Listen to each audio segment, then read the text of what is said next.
there was a meetup in Columbus called the Columbus Deal Makers at the time, where you would take your deals and you would try to literally pitch it to a room of investors to sell it. I pitched it. I was scared as hell going to that meetup. Nobody wanted it. But I truly was trusting my education. I spent the last year and a half, 2 years fumbling through this, learning a lot. I was like, this has to be something. It's the only thing I have. So all the money that I've spent, like, I have nothing left.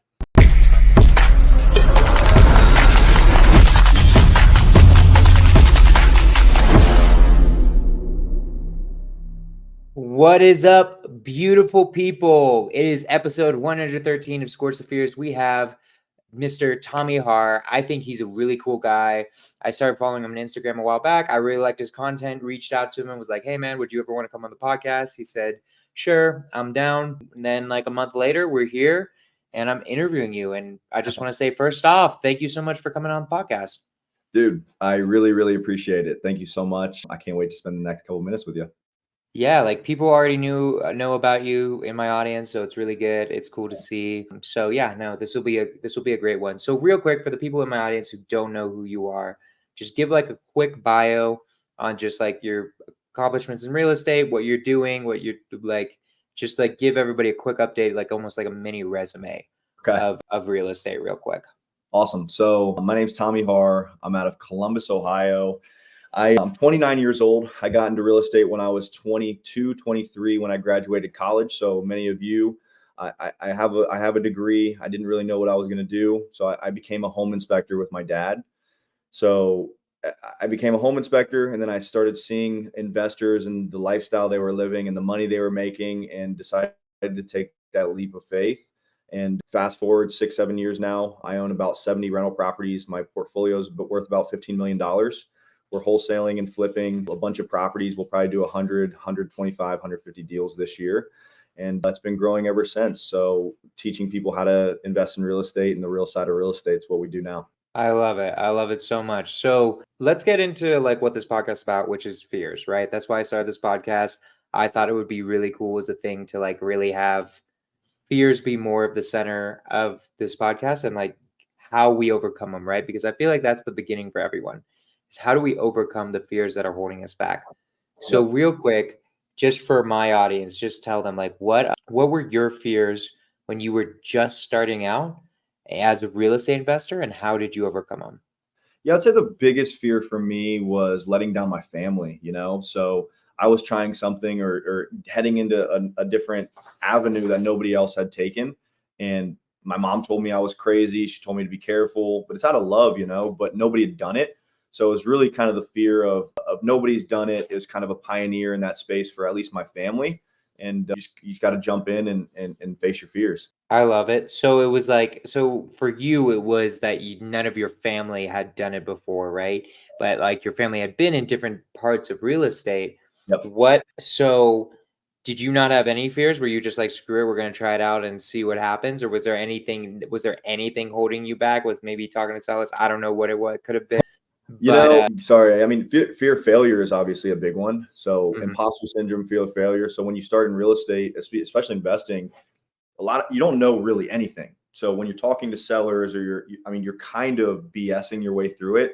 So the fear of somebody calling you out on a bluff or kind of, I don't know. It's not an easy thing. So you have to fail forward and fail often and learn from those failures as you start to get into it. And you're going to get kicked. So you got to get back up and just try it again. Gotcha. So like, what do you feel like was your first failure in your real estate journey? Like, what was the first time where you're like, damn, I really like screwed this up? Was it a seller call? Was it a seller appointment? Was it a flip? Like, what was the first time where you're like, damn, that really freaking sucked? Yeah. So my uncle hit me up to start investing in real estate right before I graduated college. So it's funny how everything came together. A couple of days before I graduated, he called me, he lives in Chicago. He said, Tom, do you want to invest in real estate with me in Chicago? I'm one of 5 kids. I'm the oldest boy. I always told my dad I was going to work with him and be his right-hand man. So the answer was no. And then I started learning about investing. I started seeing the inspections I was doing for investors. So 6 months after that, me and him going to business together, and we bought our first flip. We bought a house for anybody in here that's in Columbus or knows anything about Columbus, in Bexley, Ohio. It was a 4,000 square foot house, 6 bedrooms, 5 bathrooms. crazy mini mansion. I lived in the house while we flipped it. 16 months later, we ended up losing $100,000 on that house. So you talk about failure, you talk about fear. I mean, it was all happening all at once at the end. So I didn't know we were going to lose until the end. And then it's just was hitting me over and over again. It's like, I'm going to lose not only some of my money, but a lot of my uncle's money. I'm going to lose my relationship with him. It's going to ruin our family. I mean, there's a lot of things going through my head during those times, and it was not easy. Yeah, I mean, that's a big one, right? Like, how did you overcome that? I mean, the $100,000, especially at the beginning, that's a lot of money, right? How Yeah. did you overcome that? Losing that money, like, how did you push through that and like be like, no, I'm gonna do it again, right? Because it's not like lose $100,000 and then quit. It's how you lose $100,000 and now we're gonna try to do it again and pray to God I don't lose another $100,000.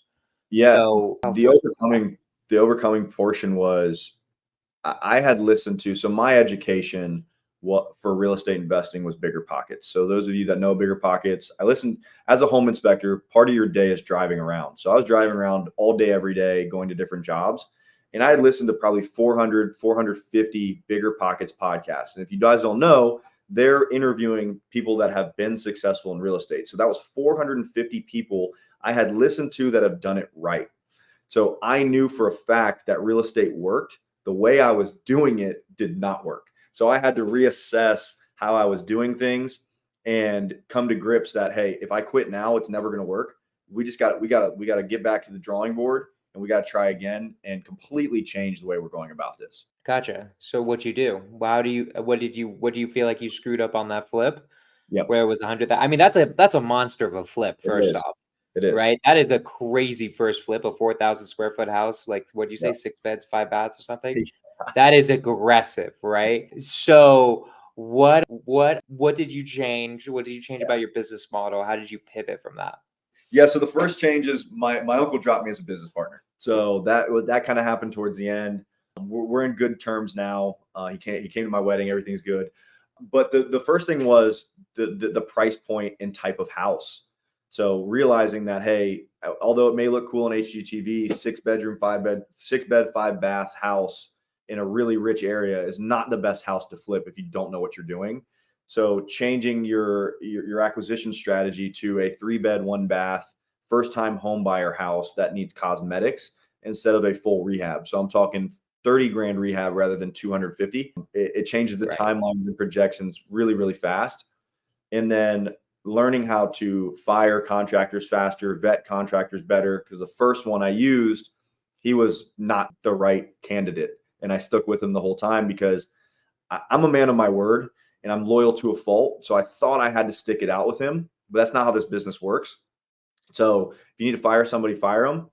And then the last part of that puzzle was I moved back home into my parents' basement. I wanted to get the hell out of their basement. And flipping houses, your cash conversion cycle is not very fast. Your speed to cash is not fast. So I learned, and at the same time, I was learning to wholesale. So I started really trying to wholesale more and make some active income that way. Nice. Awesome. So then you start wholesaling because you realize that that's just going to be a better way to get some like quick money. Also, Yep. you kind of learn a little bit more because you see what other people are buying and why they're buying it. So you like learn and earn at the same time. Exactly. Right. So just keep going with your story. Like, so you keep wholesaling for a while and then what happens? Yeah. The next thing I did, I moved back home with my parents, and I knew, so this was 6 years ago now. And back then, the biggest thing to do was buy lists online to start wholesaling and send postcards out, handwritten letters, any type of mailer. So I sent out a mailer with my last $800. I got 3 phone calls from that mailer.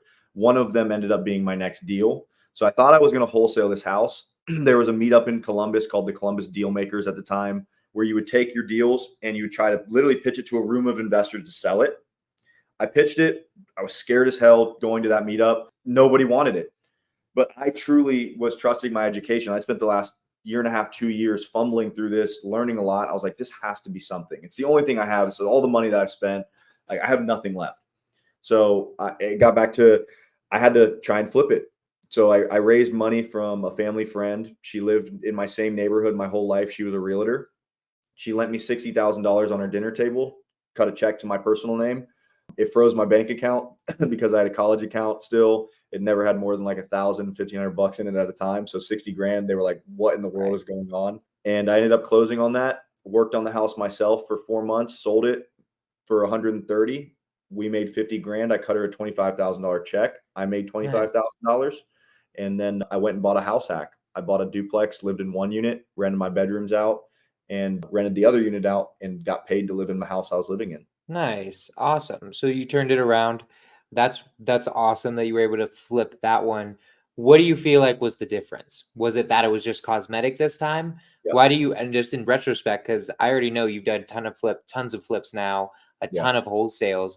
In retrospect, why didn't anybody want it at the meetup? Right? Like that's kind of interesting that you as a newer investor was able to make money out of something that an experienced person wouldn't necessarily want. So I'm like kind of curious in that perspective, what do you feel like made it where you were actually able to make money, and why did the other investors at the meetup not want it, or what were they thinking? I can't remember what I was trying to wholesale it for, but I think I had it in contract for 54. I was trying to sell it for maybe 70. So I was trying to make like 14, 16 grand on it. So maybe I shot too high. And then Columbus was starting to boom at that time. So the ARV at the time, so those that don't know ARV, so after repair value. So what the property I thought was going to be worth, I thought 110. So 110, I did a lot of the work myself too. So I cut the rehab from maybe a 30 grand rehab into a 15 by doing a lot of the work myself. So they would have been all in maybe 90, 95, 100 grand. ARV was maybe 110, 115. We ended up selling for 130. So maybe the market helped me out a little bit, doing the work myself a little bit. So people here that want to do their first flip, doing a little bit of the work yourself in the beginning can get yourself into a deal that somebody like me now may not buy because I have overhead. Right. Okay. So that makes sense. So basically, what you think happened was like since you did the work yourself, it was more likely that it helped out a lot. And Yep. then also the market was starting to go up because what year was this? This was 2019. 2019. So yeah, this is like right before COVID. So things were picking up, then COVID probably, and then COVID happened. But so that's awesome. What How did you teach yourself how to do contractor work? Because like, did you know a contractor? I've always thought about this because people say about doing the work themselves. I'm like, Yeah. I would not even know where to start if I had to do the work myself. So like, I'm Yeah. curious, like YouTube how you figured that out. YouTube University, man. I mean, I was a home inspector too, so I was looking at a lot of houses, and I mean, I knew I was learning construction. But let me preface this: when I grew up, I knew nothing about what my dad did. I did not know how to inspect houses. I didn't know Right. nothing about houses. So I was like a little puppy dog learning from him, just following around. He's like, "Oh, this is plumbing." I'm like, "What's that?" And he would just teach me. So Right. same thing with the rehabs. I didn't know how to sand down floors and refinish hardwood, but I looked it up on YouTube. I had a friend that had done it before. He said, "Hey, go get a orbital sander, get a 60 grit, 80 grit, 120 grit, and just let it ride and rip it and just go for it." So a lot of trial and error, a lot of extra time spent on site, but some of those are the best memories of my life at this point. Talk about that. Like, why were those the best memories of your life? Like, that's interesting. Man, I mean, just looking back where I was now, like that stuff was so scary. And I was doing something that had never been done before in my family, and my friends were there with me. So I remember like being at that house till 1 or 2 a.m. In the morning, drinking a six-pack of beer with some of my best friends and just painting the walls and singing R&B music and just being like, we're doing this right now. Like this is awesome. Like we could be out partying, we could do dumb stuff, but we're actually working towards something. And as I reflect on that nowadays, it's like once you do more and more and more, you stop celebrating kind of those wins as much. So Mhm. it kind of brings you back to be like, this is what I'm doing it for. I remember these times. I remember actually coming from having $0. It makes it a lot more worthwhile. Totally makes sense. Yeah. And then how did you yeah, like that's super I want you to talk about that a little bit more, about like going celebrating your wins, Yeah. like remembering the times there used to be, because I feel like this is an epidemic for real estate investors. Yeah. I notice it myself when I think about I mainly wholesale. I've done a few flips, but I'm not as much of a fan of it. I do a lot of wholesaling and own a couple rentals. But I remember my first wholesale deal and that elevated feeling, Dude. right? And now I like that was a 10K check. If I got a 10K check now, I'd be like, well, that's cool, I guess. That keeps the lights on, right? But like, do you ever think about like like how do you get back into that zone of like of that gratefulness that you felt when it was like a 10K check, even if like now you sometimes get like 10, 15, 20, 100K checks or Yeah. whatever. Like how do you get yourself back there? Because I feel like I struggle with this. I feel like successful entrepreneurs struggle with this. So I don't know. I'm curious if you have any advice for successful ones that like need to remember what it's like to just get that first 10K check.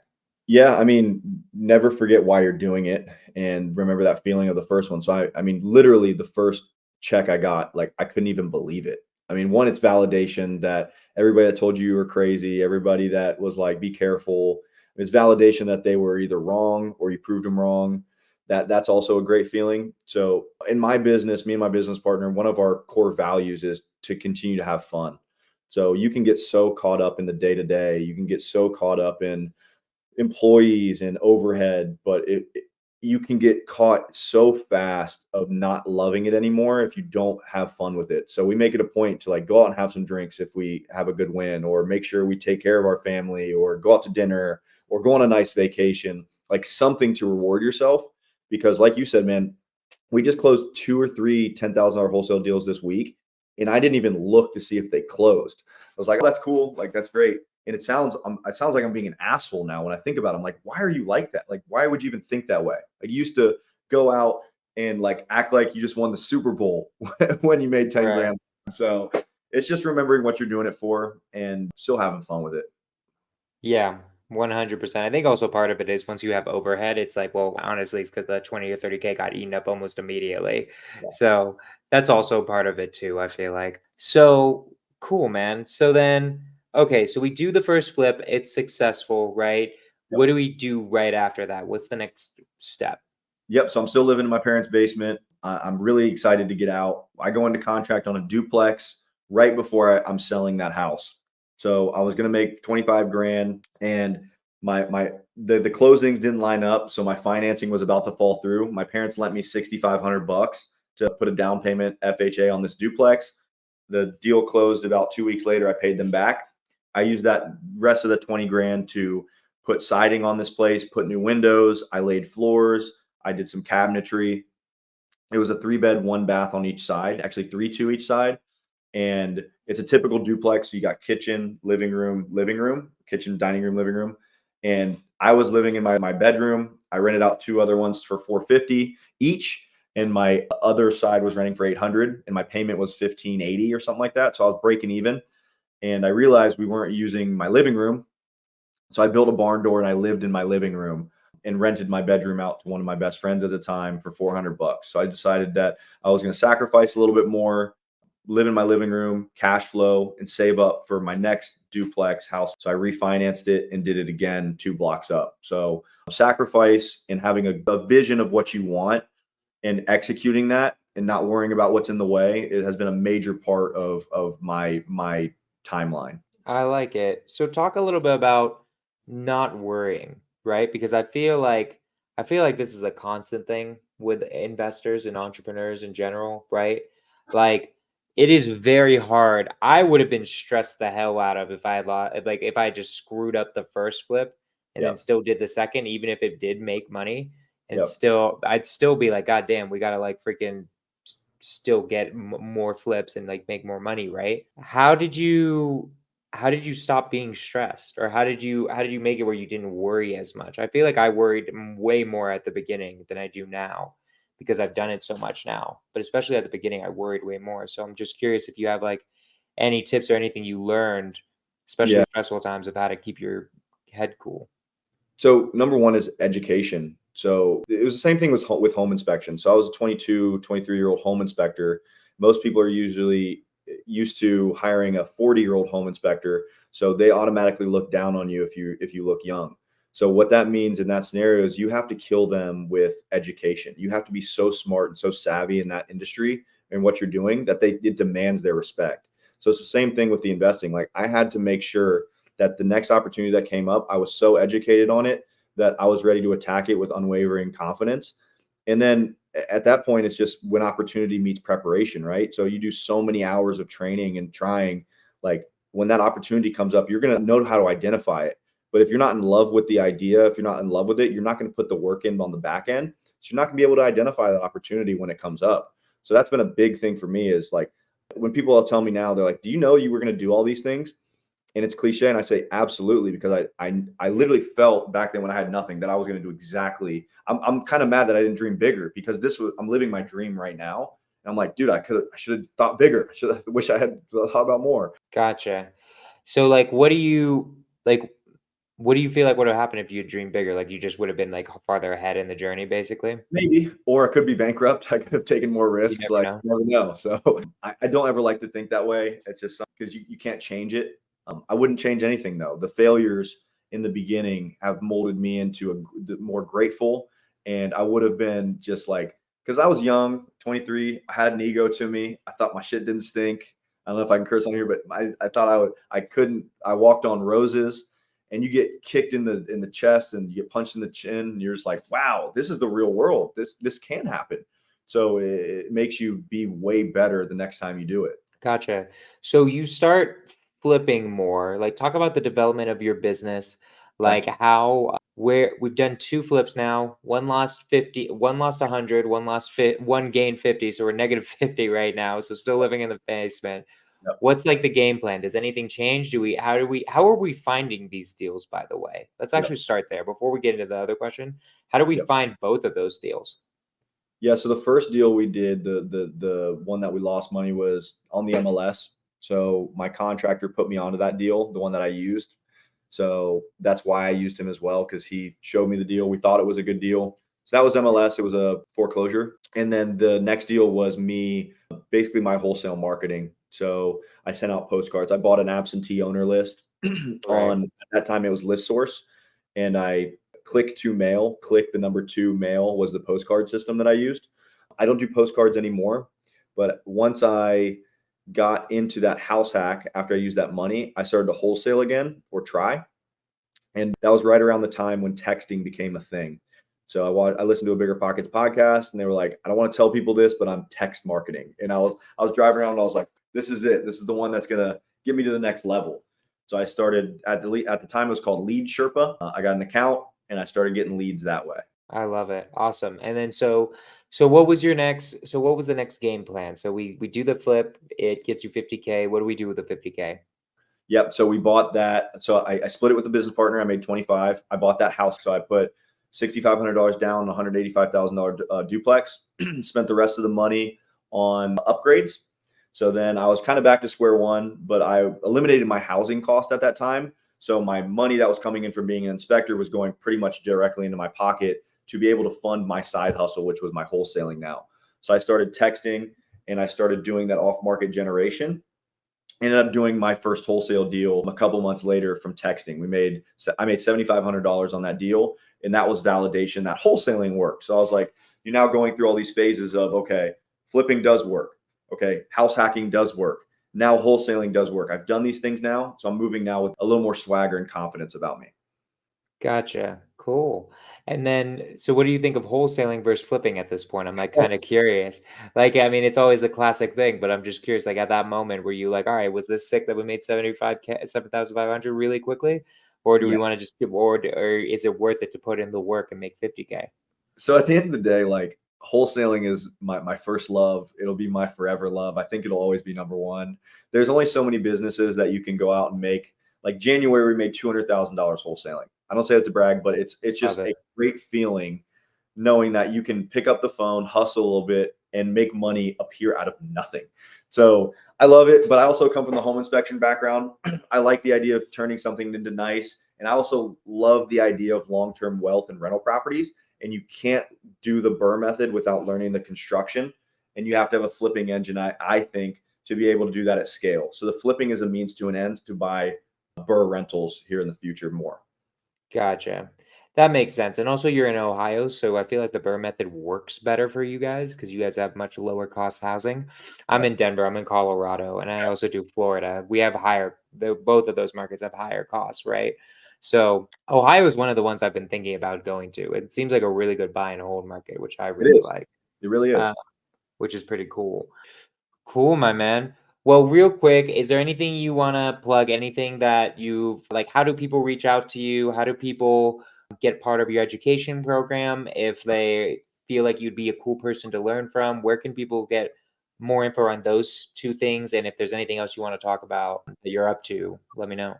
Absolutely. Tommy Harr 05 on Instagram. I post every single day. I go live every Monday. So give a lot of free content out. I just started on YouTube as well. So, and I also, I mean, I'm never really trying to pitch anybody. So real side of real estate, if you guys want to join, give me a DM. I'm not going to spend my time here trying to pitch something on your program, but would love to help you guys out however I possibly can. I love it. Awesome. But did I spell right? This is it, right? Yep. That's it right there. Okay, cool. Awesome. Well, thank you, my man. I appreciate you. That was a killer interview. I think the audience enjoyed it. I've been enjoying your content, so it was cool to actually have a conversation with you. I thought you would know Austin, right? I had him on. I'm like hey, Columbus, Ohio. Like how big is that city? You know, how many people even live in Columbus? Like a million. It's a big city. It's a big city, Okay. but it's small when it comes to the investing world. Like everybody knows everybody. Okay. Anyways, I just thought it was I had a feeling. So thank you again. I really appreciate you. If you've got a sec, stay on afterwards. I just want to talk to you about a few things. But thank you so much. Guys, next week I'm doing cash flow and coffee again. Sorry about this week. I was in Jacksonville, Florida for a mastermind. And then next week we'll have somebody on Skorck the Fears, and it's gonna be great. Tommy, thank you so much. Do you have any last words? No, thank you so much for your time. I know I was 10 minutes late as well. So everybody in here as well. This is my first time doing a live one with some comments. I loved Nice. it. Appreciate everybody. Thank you so much and always value your guys' time. Thank you. Awesome. Cool, guys. All right, that's Skorck the Fears, episode 113. Let's freaking go.